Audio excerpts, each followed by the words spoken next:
and welcome to the Instant Ink Comic Book Podcast. This is a podcast where together we put a one-page comic together. We don't know what we're doing before we start. We pull up some prompts, we figure out the story as we go, and then by the end of this, we'll have a neat little story to share with everybody. I do all this with the help of wonderful guests like the one we have today and our usual artist in Roberto. So before we get to them, I'm going to introduce myself real quick. My name's Adriano. You can find all my stuff at pestocomics.com or at pestocomics on almost all the socials. And as I mentioned, can't do any of this without the artist. So Roberto, please introduce yourself. Hey, my name is Roberto Villacaba. I'm the creator of Voyager. I'm founder of Green Iceberg Press, and you can find me on robertovillacabaillustration.com and check all the social media links from there. Right on. And today we were joined by a special guest. We have Braxton here. Braxton, please introduce yourself.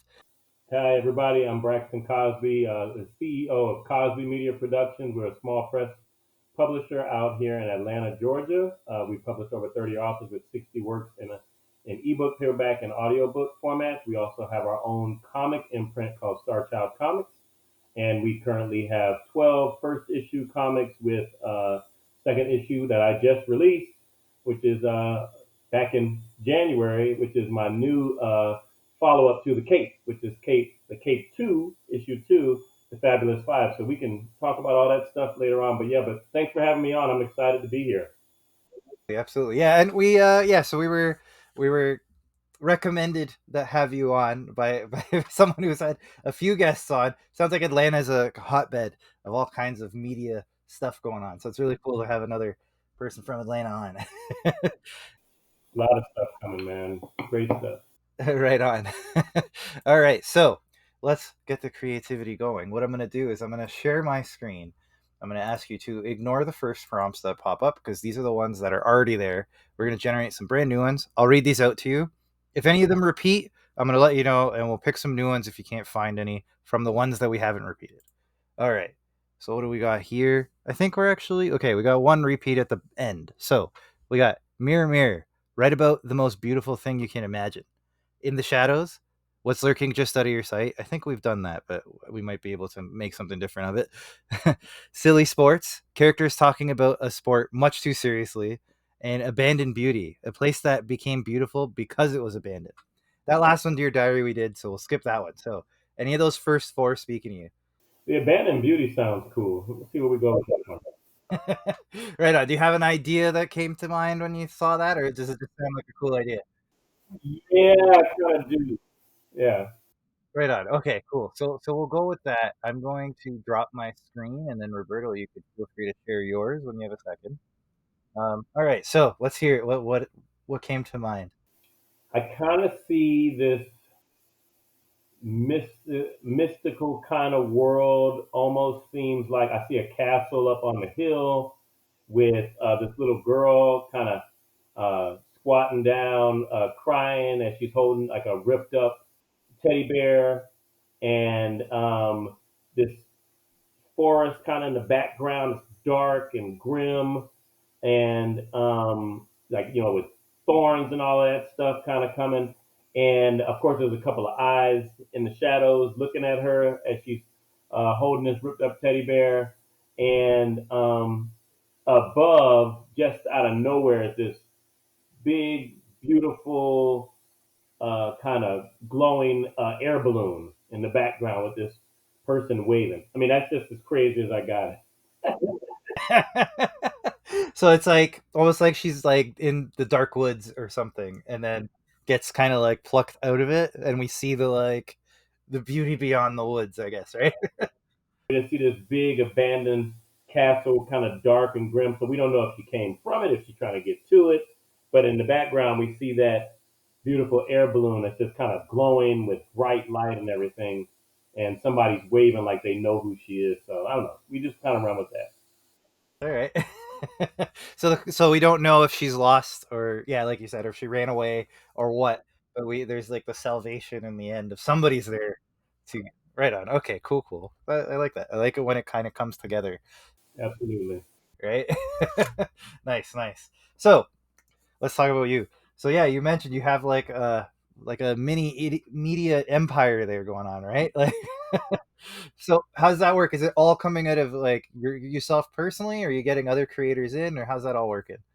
It's so crazy, man. Like we started Cosby Media Productions back in 2014, so we actually celebrated our 10-year anniversary last year, and we've never ever put out a call for you know for anybody to submit. There's no call for submission. It's all been through word of mouth. We started off with just a couple of people who I met, and then of course I published my own stuff. We had a partnership with a major, well, somewhat of a major publisher, and then that publisher actually went under. We had a partnership with them, and in that time, what it allowed me to do was understand what is the quote unquote industry standard for publishing books, which is meaning like the formatting, the book sizing, and all of that stuff. You know, with the spine and the front and back covers. Just the business of publishing, I got from that partnership with them. And then when they went under, we just continued to do what we were doing. And by that time, we had already established our own little stable of of authors. And what was really cool is we were like, we want to create worlds that all of our authors can kind of play in and have these shared stories and work. So the first thing we started working on was our own superheroes world, our own universe. We called it the Cosby Media Productions Dedicated Superhero Universe, which was basically the CMPDSU. And the Keyshawn Dodds already had his Menzuo series, which he had started independent publishing, and we took the rights with him, and we kind of repurposed it to say, kind of gave him logos and new costumes from Menzuo and all that great stuff, and started immediately going to work on restructuring the story and making it a lot more fluid. And then we had author Kyle Champion bring his series of the Majesties of Canaan. It's like a military superhero group who goes there in war in the Middle East, and they come to this cave as they're trying to escape being killed by the militia. And they come to this cave, and there's basically this angel with this pool of this black liquid. And it's like, hey, if you guys kind of enter into it, you will get special powers based on some of your skill sets. So that story was amazing. So we took that in, and slowly but surely, we brought in Dan Payton with his Bark series, super character who was a boy turned into this half dog, half man character. Really, really great story. And then we had Lawrence St. John bring his Metatron series over. So you had all these great characters that had kind of been doing their own thing for a minute, and now we're rewriting the stories with references to all of our other characters that were in this whole superhero universe and the same timeline. And then I contributed the Cape series, which I ended up um, writing and publishing into books. And so all of them kind of reference each other until later on we had our first official crossover, which was Infinity 7, which is kind of like our Justice League or Avengers. And that's when me, Kyle, and Keyshawn actually co-wrote that book. That was Gods Among Men. So we had 14 superheroes in one story. So it was crazy. We had to go through all this work of setting up the outline, who was going to write what chapters, what was going to go into there, making sure that the because sometimes we had to write other people's characters. So was the dialogue right? Was the tone right for the characters? What was going on? Kind of thing. So it was an amazing project that we got done, and then we followed up with that with War of Gods, which is the sequel. So just a lot of great stuff, a lot of great superhero stuff, and that was over like a whew, it had to be over like a 10-year, like a whole probably 8 to 10 year span of creating this universe. And then we just kept it going in 2020. We were like, man, we got to get comics going now. So we ran this wonderful Kickstarter. We got it funded, and that allowed each one of those same authors who I just told you about to get funded enough to get some artists to come on board. And we had a couple of artist teams who we worked with to able to get those comic books published into first issues. And we didn't want to recreate the wheel or retell any stories. What we wanted to do was say, hey, let's go forward. If you wrote a couple of books already on, let's say, the Cape, I had written two books on the case. Case book one and book two was Overdrive. Um, the Case Hellfire comic actually was a segue between the events that happened in Infinity Seven Book One and Infinity Seven Book Two. So it was like a nice segue. So it kind of kept you going. Whereas for Kaio Champion, he had written Majesty of the Canaan books one and book two, and then um, his his comic book represented book three. So we named them as they're all books, but it's just a different medium. You're either going to read the novel or you're actually going to read the comic. So really, really great. Yeah, it's like a true like multimedia experience, right? Like, are you finding a lot of crossover? Are you finding people are making that transition really well, or you get just getting new fans on each side? Well, I think it's interesting because when we go to conventions, people love the idea, and we pitch it as we're a hybrid publisher. We don't want you to just get involved with our stories on one type of genre. If you want to read or a medium, if you want to read comic books, if you're a comic fan, you might actually get into this novel now. So we're kind of getting people to pull from their comfort zone, actually saying, hey, I actually want to see this, because they kind of see how the story is moving. And we made it real easy with the comic books, like right in the back of the comic. If you pick up the comic, there's a last page with a QR code, and it shows you the novels associated with it. So you can go back and pick it up at any time. Just kind of scan that QR code, you'll be able to go get the novel, so you can kind of keep the story going.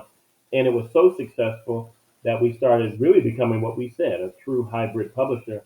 And we didn't just publish comics like that anymore. We started encouraging authors, hey, if you got a story you want to tell a comic or a novel, bring it on. So that's what we started doing. That's why I ended up writing Broken back here.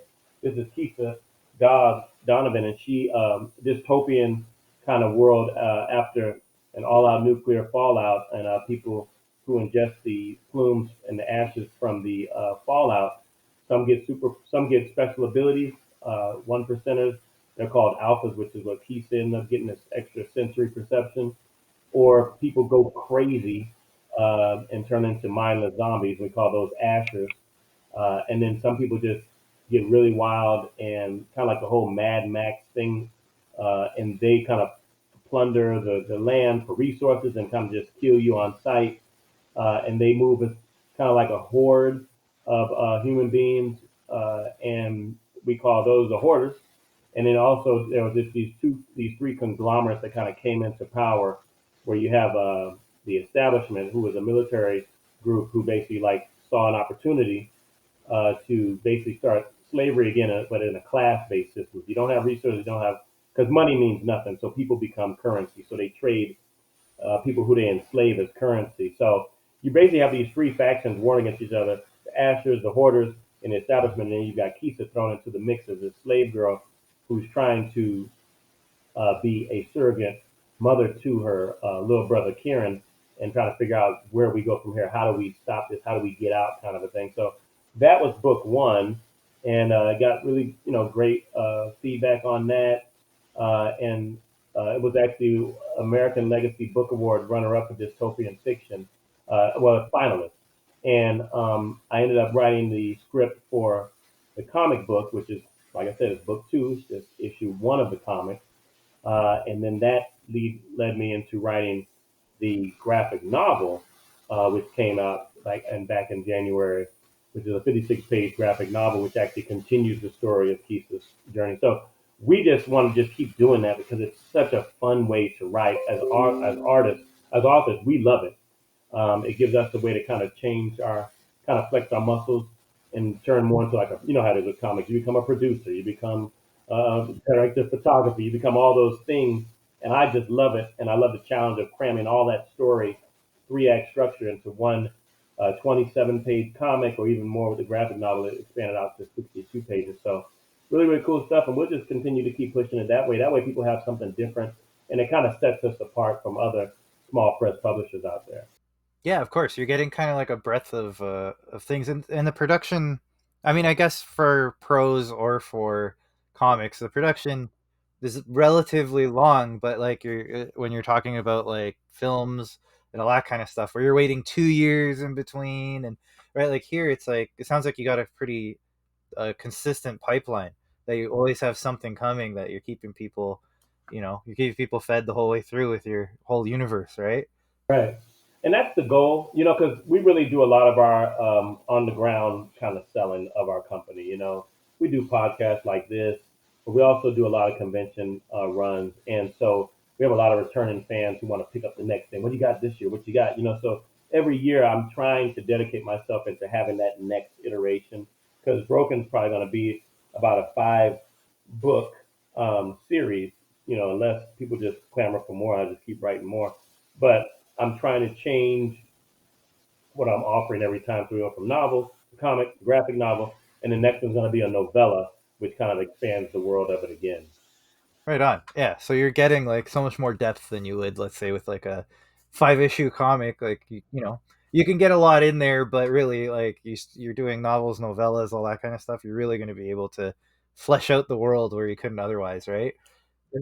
Yeah, and then it adds levels to your comics too. Like if you're coming in having read the book, right, and now you're on to issue one, like you have all the background. So do you find it changes your storytelling at all, knowing that people have this background before they jump in? Yes, you have to be respectful for the fact that somebody may just be jumping in somewhere. You know what I mean? Hey, I came to a convention. I see you've got the graphic novel. I just want that. Okay, well, you want the graphic novel, but, and again, like I told you, we mark it. So in the back, you'll see the QR code if you want to go back and get the novel. Cool, that's right there. Or you can get the comic. But people are jumping in. So you have to kind of set them up that they're not totally lost, because you want them to kind of get involved in the story and the world that you built. So what I do is I tell the authors when they write, it's almost like you have to have it's almost a one off, but it's not. It's kind of, it tells its own story within that one comic, and it's the continuation, but at least it's very clear what the objective of the comic is on its own, and it stands on its own merit. And it's so interesting that people want to go back and jump into the world you created previously. And what I did with Broken, with the graphic novel, is I basically gave them a one-page synopsis of kind of where we are now, after coming through the novel and comic without telling the exact story. Just the big picture of the scenes. Okay, having survived this, Keisha is now doing this, and we find her here, and blah, blah, blah, blah, blah. And boom, and we jump into the graphic novel, and people are going to be like, they got it, but they know there's a lot more that they're missing without telling them all exactly what happened. Like a before a TV show. It's like previously on kind of thing, right? Yeah. This is what you need to know. Yeah. Absolutely, absolutely. Even more so, yeah, even more so, kind of stealing a little bit of what Star Wars does really well. You know what I mean? When, those lines that come in the beginning, they give you everything you need to know if you hadn't read that stuff before. You know what I mean? So that's how I kind of wanted to make sure I saved it so people could just jump right in. Right on. It makes a lot of sense, right? Like give them enough that they're going to appreciate what's in front of them without kind of stopping them from going back. Like you almost want them to read it and then want to go back and fill themselves in, right? That's the goal. Yeah, makes a lot of sense. It's an interesting business. What do you call it? Model. Strategy. That's the word. Yeah, we haven't had anybody on that's doing it quite the way you're doing it. It sounds like a really cool approach to all of it. I like it. Right on. Roberto, it looks like the layout. I feel like you throw a lot of things and I don't know if I catch them all. I'm digging it. I really, this is great. I see you've added levels to it, so it looks like she's looking for the teddy bear, right? And then chases it, and that's how she finds this. Absolutely great. Yes. Great job. All right, yeah, I think that works. No notes from me. I don't know if Braxton, you have any. I love it. It looks great. I definitely see the sequence in here. This is fantastic. Okay, okay, I'll keep going then. All right, proceed. So you're mentioning Star Wars and all that. Yeah, so like, is there an inspiration to this whole universe you've created? I imagine there's a bunch of them, but like, is there one you personally probably lean to? For me, it really became like, okay, we're all, I think, I don't know how old you guys are, but I know how old I am. And so I grew up in the pop culture era where there was a lot of cool stuff out there, and growing up, you kind of sit back, you go like, man, that's really cool. It would be wonderful if I mean, what would it be if I ever made something like that before? You know what I mean? So you kind of dream, dream, dream. And then you get to the point where you actually have the financial backing, you have the partnerships to actually pull this off. And, the question is what's stopping you from doing it, And so for me, it was like, all right, I mean, I got a team of people, I got some writers, I got people who are hungry, I know how to do this in the industry. Why not jump in? And I've written, 20 novels up to this point. And so it's like now I'm adding, 5 comic scripts and, just continuing to move forward. So why not just write what I think is really cool? So what's the stuff that I have passion for? I love science fiction. I love dystopian fiction. I love zombies. So it was a great opportunity.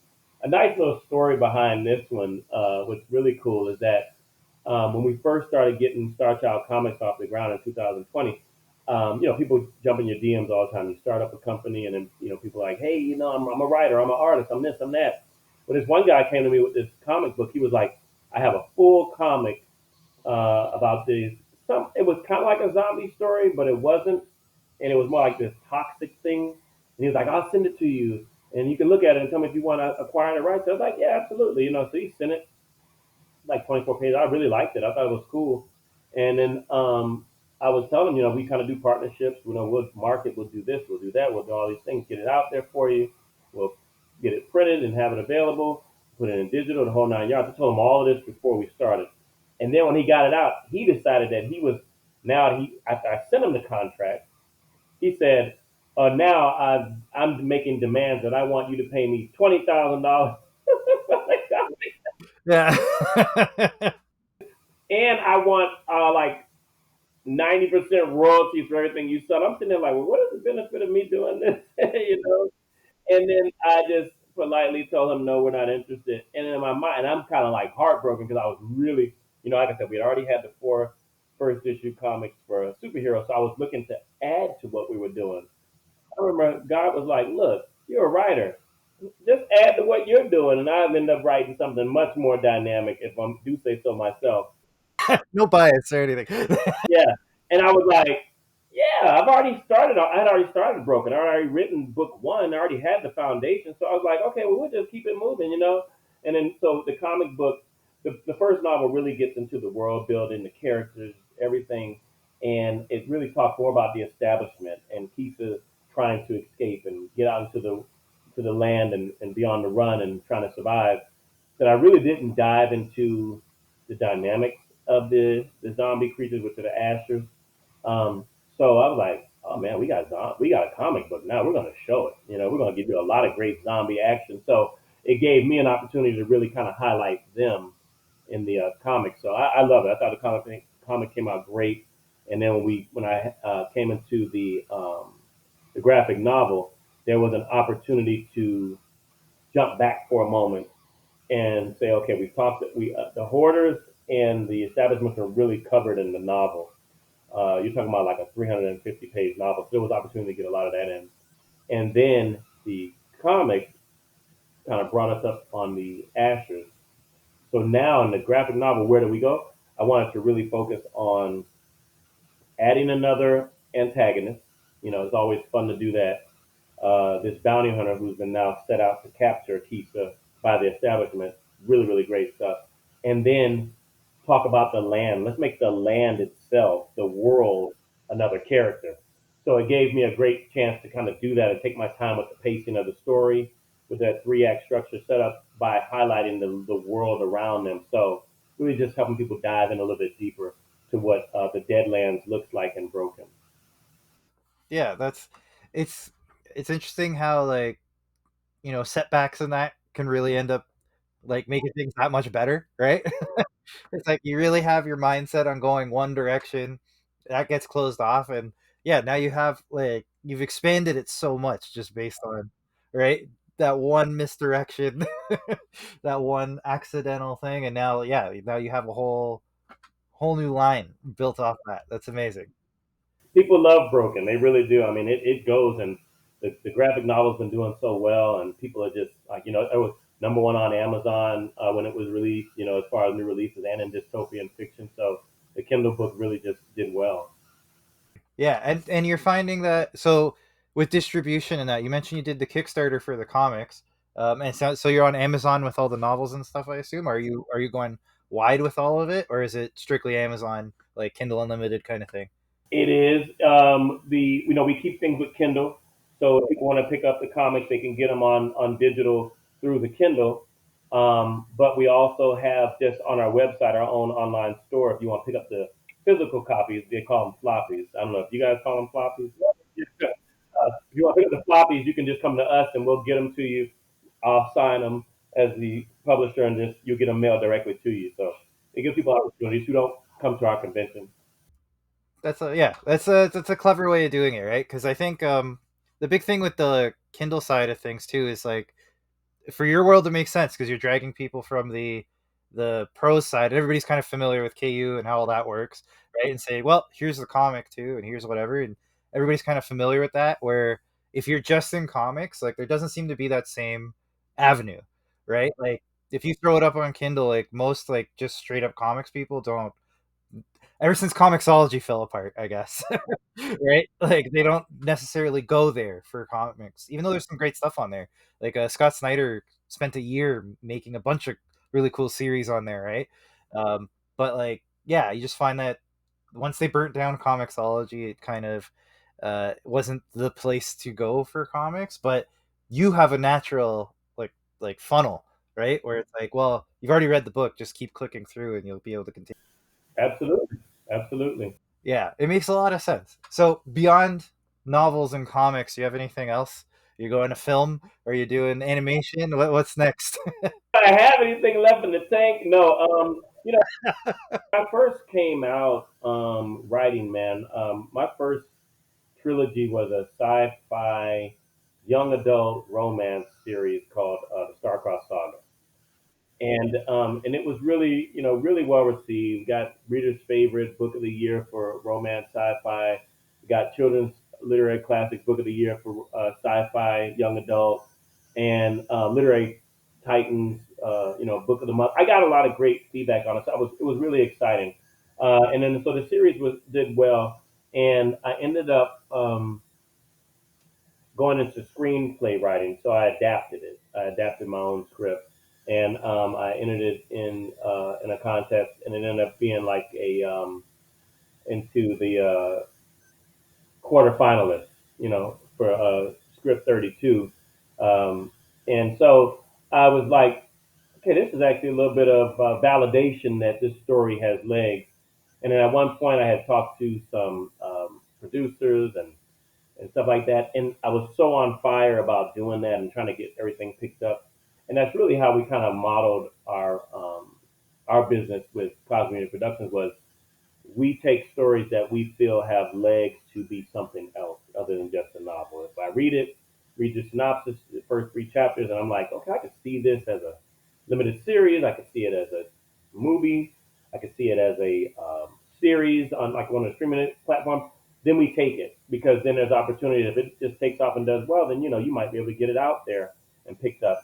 And that was kind of how we branded ourselves in the beginning, and then things just got I mean that business is very cutthroat, and it just kind of just derailed my excitement for it anymore. And I just wanted to get back to doing what I like, which was basically just creating cool stories that I grew up as a kid loving myself, and was like, okay, what's the next one that I want to create? So even though I don't write obviously all of our stories, I'm a fan of the stories that we publish, and so that every time I see these books, they arrive in my hand. I get to hold them. I have copies of everybody's books on my shelf that we publish because I'm a fan of them and I love them. And so that's enough for me, to be honest, just to continue to tell my stories and help authors tell theirs. And if one day somebody just comes along and says, "Hey, you know what? We kind of fell upon your book over here, and we think that something like Menzuo or the Legacy of Dragon One is just the coolest thing since sliced bread. We want to make it into something." By all means, but as far as me chasing it anymore, that is gone. I'm not at that level anymore. That makes a lot of sense. And I mean, a lot of the film, it's a young man's game, I guess, right? Like you need a lot of patience and a lot of like I guess hope to see things through because even if you make it to the next, like you get something optioned, and then somebody's writing it, and it still may never see the light of day. Like the stuff that makes it actually through and hits like a screen somewhere is a fraction of a fraction of a fraction, right? So, and where if you're putting a novel together, you're putting a comic together, you know that you're at some point in this process, right? You'll have something. Yeah. And and it is, and there's this thing about, because I did acting for a while too, and being on that side of the camera, there's an excitement of being on set. There's people directing. There's this, hey, what are you going to do with that character? What is that script going to look like? I've done that stuff. So for me, doing comics became really a great me- mesh of where I was, and like you say, you have this story, you want to see it live, which is, even though it's a comic, to me, it's all live. It's about how you write the comics. The art of comic book writing. I don't know if you ever heard of that book. That kind of tells you how to become, how to set up the scenes, how important it is for the panels, like he's doing right now, to tell that story in a continuum. How much time is lost in between in the gutters of the panels. Like all of that is valuable. And you have to be so intentional of writing. If you get to the bottom right hand corner of the page, what's that last panel look like before you flip the page to go to the next page? And how important is that? And what's the suspense? What are we setting up? All of that detail is so amazing. So as a person who's written, 105 word, 1,000 word stories, and then going to a screenplay where you only have about, 90 pages to play with, and then now trying to cram all of that creative flow into a comic, which might be 24, 27 pages. It's a daunting task, but when you nail it, it's so rewarding, especially when you have a fantastic artist like we have tonight who's putting together such an amazing page with just a couple of ideas, and you have that thing where you're working together. It's beauty and it's magic. And so, yeah, I can get that tomorrow if I have the money to pay for it without having to ship it off to somebody, and somebody else owns it. I can own it and give this to my kids and give it to their friends and anybody else who's just a fan of good storytelling. So to me, it's incumbent upon me to make sure that I'm putting together a story that follows the structure of three-act structure, so that I get all the right beats and movement of the story.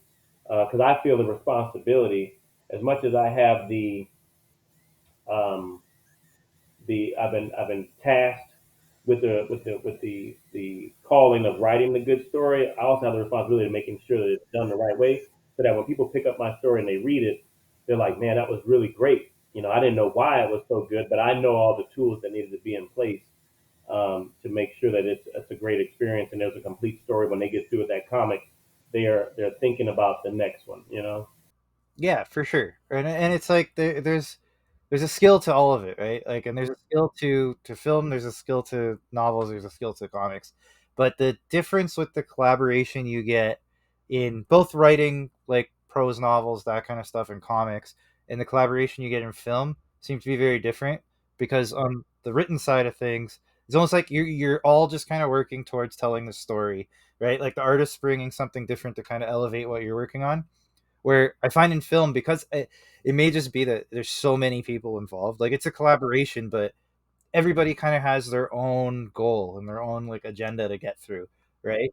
And it's just maybe not everyone is so worried about how your story is told. Maybe they're worried more about how their piece of this looks, or how this will sell to this market, or who knows, like depending on what department you're talking to, like everybody's kind of pulling in opposite directions.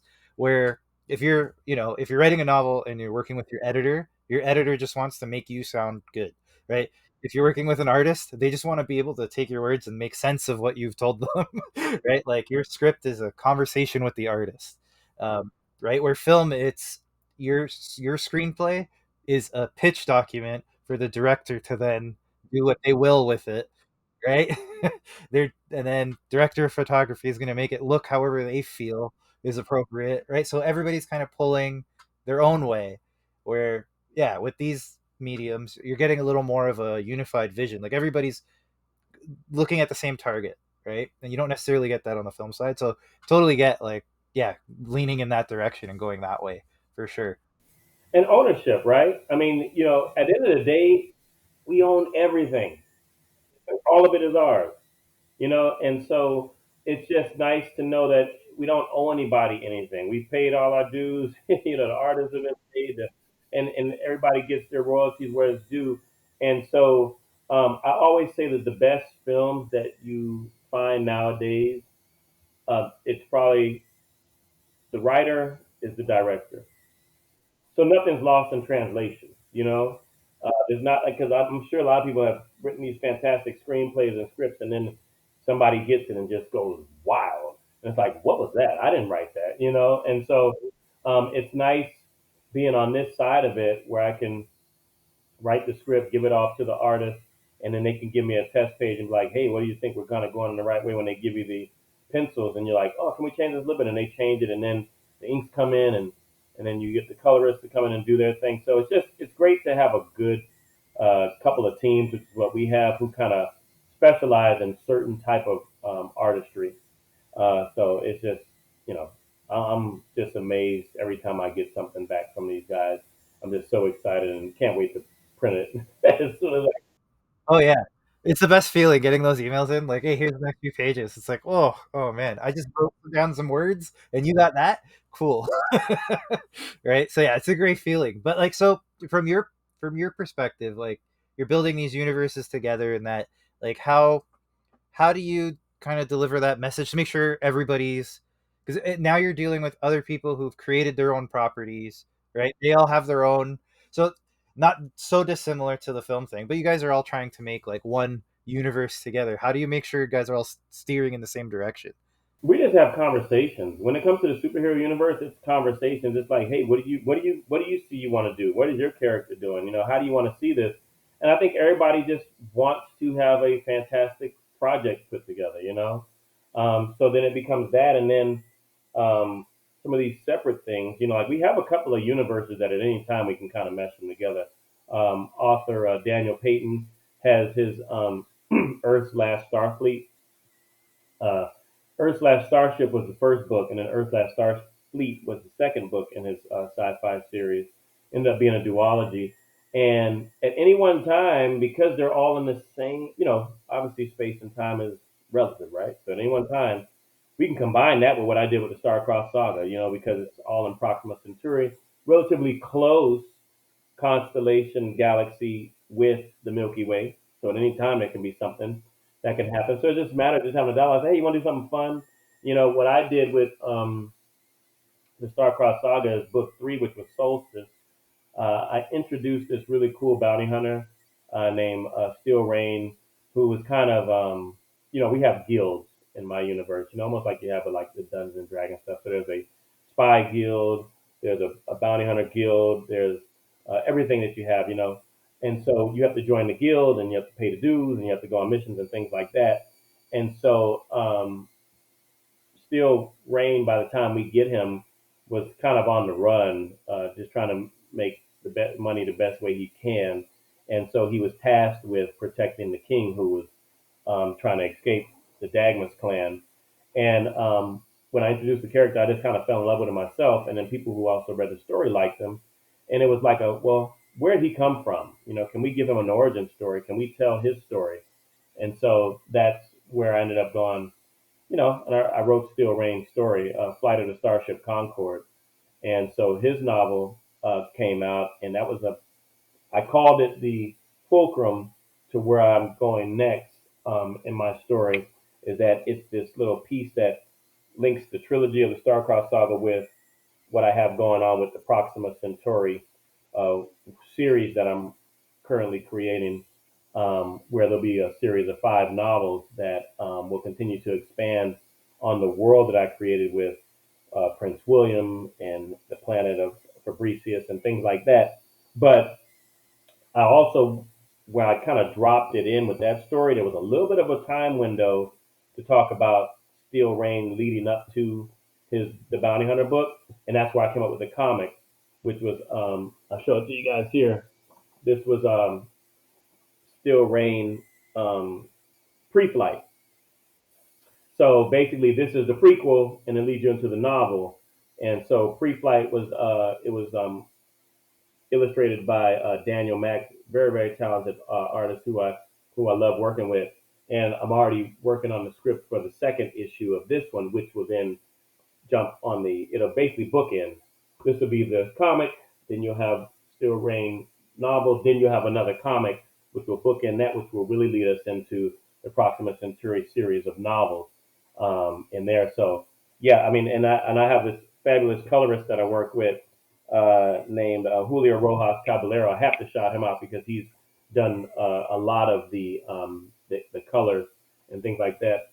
And he has a really nice palette that he uses with his colors. He also does the letters as well. And so for somebody like Daniel, who's just an illustrator, I can kind of pair him up with Julio and be like, hey, can you do this for me? And one of my favorite pages, I'll show you guys this one page. It's one of my favorite pages of all time is this guy right here. I don't want to bend the comic back too much, but that's it right there. Like, I just love that page. Like the emotion of Still Rain, the lighting and everything is just gorgeous. The shadows and stuff with the colors. That's amazing. Yeah, that's like a that's your like sales page, you know. Absolutely, yeah. and again, comics are intentional, right? So, I learned this skill is that when you have the comics, some of the comics open up on their own, to the middle always. Like these middle pages have to be beautiful because that's what most people when they come to your table, they'll pick up your comic book and they'll flip right to that what naturally opens up. So even as you're writing the story, I'm sitting there going, okay, 27-page comic, right around 14 and 15. This better look really good, you know, and, and which makes sense because again, in three-act structure, it's your midpoint of your story. So your midpoint is something pivotal. It's something happening that's going to continue to move that story in one direction or the other, and so it all makes sense, especially when it comes down to comic writing. So, Yeah, absolutely. Yeah, you always have to think about not just the page turn, but like right, like yeah, the physical. It's tough nowadays because so a lot of people also read digital, so you have to kind of think every page is a page turn now. But you still want to think when you're in person. Yeah, how does that book like operate almost in person, right? But yeah, I'm glad you said that. Like, because I feel like not everybody thinks about that, but I do the exact same thing, right? The books open and they open right in the middle, and those pages have to be like they really pop, right? That's always the idea because I want people to walk by and be like, "What's that?" And then maybe they can flip through the rest, right? But you want those the middle pages to just really be something, right? So it's very very smart on your end. Um, so you mentioned in your books you have kind of like an outline of here's the like how all the books kind of lay out. But you've mentioned you're also plucking characters from one universe and another and like sharing them. Do you have something to manage that? Like, do you have like a series Bible that says this character has been here, here, and here, and or are you just kind of like doing the research each time? I keep a very tight outline, and that's my key. And I've done some intensives with some writers and some script writers and things like that. Really, a lot of my skill set that bled into my novel writing came from script writing, screenplays, because there's no throwaway scenes. So honestly, there really shouldn't be any throwaway pages when it comes to comics. Right? Like you should not just be like, I just put that one together. And it kind of annoys me personally, and I know I'm wrong, but it still annoys me when I see I open up a comic book page and I see a one page with just one panel. Oh yeah. Okay, if there was a lead up to the page and something bleeds off of it, and it's just you just had to have that one image. If that's necessary to set the tone for the story, fine. But when I get comics and I get a lot of indie comics and I just see a one and I just feel like they just said, "Hey, I'm just gonna draw." It like opens on a one page. Yeah, it's like you haven't earned anything yet. Yeah. I feel like it's just a throwaway, and I'm like, honestly, to be, not to disrespect Rodrigo, but you let them off the hook as you paid per page, but you let them do one picture, one panel, as opposed to doing like he's got was that 4 or 5? He's got 5 or 6 fabulous panels already here. If I just told him give me one image, you're not doing any work really. So, and you're paying them by page. And so let them work. That these guys are super talented. Let them get some work in here. And so you've just got to be really intentional about the story that you're telling. And so the same way I don't have throwaway pages for comics, I don't have throwaway scenes for scripts. I try not to have any throwaway chapters in my novels. And so that just came from just training and being edited and just being in these intensives where I had to make things work. Yeah, no, it's I appreciate that quite a bit because like I come from like even when I read my like novels and stuff like I prefer to go the more pulpy route for that reason, right? Like I don't need to know all these like side things that happen, characters that are just here because it was a fun aside, right? Like get the story moving. Like I want to know why I'm here and what we're headed towards, right? And then yeah, in terms of the like one page, like I think you can get away with a splash page, but to your point, like you don't start with it. Like you have to earn that page. And when that page comes, like it should be a gut punch, right? Like it should be like mic drop gut punch. Like this is all you should be paying attention to. And it should be like you're dropping the comic kind of thing because it had so much impact. And then the artists earning their money at that point. Right, absolutely, absolutely. Yeah, like you really need to work up to it. And that again, it comes from how you pace it and all that. Like you have to earn every transition, every page flip. It has to be earned. And if you're just starting with, oh, this would look really cool, like unless again it's something that's maybe going to catch people right away, but like it's that's what the cover's for, arguably. So right? So yeah, I totally get where you're coming from. Like you got to honor the storytelling, and Act One, you got to get people in the world, and maybe you can do that with a one page, but generally speaking, you want to kind of ease folks into it, right? So yeah, it's a challenge, but that's the whole point, right? It's when I first really started like dissecting 3 act structure, it became something that was like um, it was this pariah in my brain. Like, okay, got to make sure. And then I would start to break down the dimensions of like the pages of where we are with 3 act structure.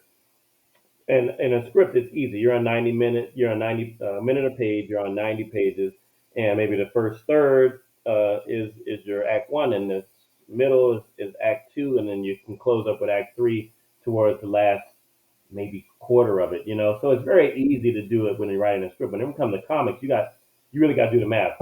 27 pages. Okay, so pages 1 through 6 is my act one. 7 through 19 is probably my act two, and then I got to kind of squeeze this last 3 to 4 pages to cover the story with Act Three, and in the elements that go with each one of those acts, with the inciting incident being in Act One, and the debate of the character going on the journey with the other characters who decide what they're going to do. As soon as we make that decision, we go into Act Two.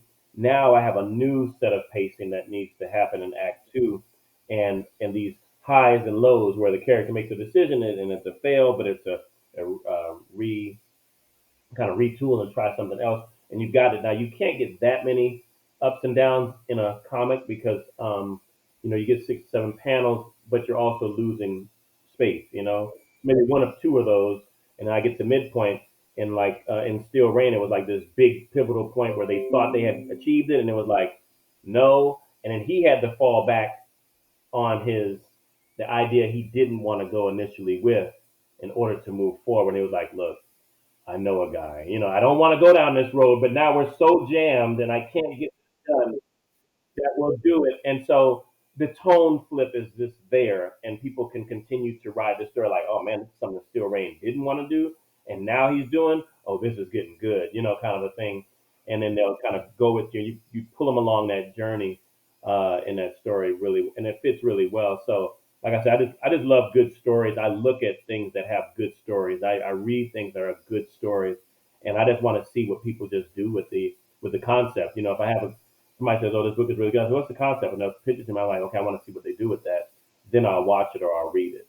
Yeah, that's always the best advice, and it sounds silly, but like if you want to be a good writer, you got to be a good reader, right? Absolutely, you have to. There's no way to get around that. Yeah, yeah. Like there's someone out there that's done it better than you're gonna do it. Absolutely, and be okay with that. Yep, yep. Right? Like you're always learning, you're always kind of growing, and that's the thing. It's not like okay, I want to do this kind of book. I'm gonna read a couple, and then I'll like do my own thing. It's like you have to find out how and why what they did works, or maybe you find out what didn't work, right? Like maybe it's something you absolutely dreaded, but you force yourself through it, and you're like, okay, why did I hate that?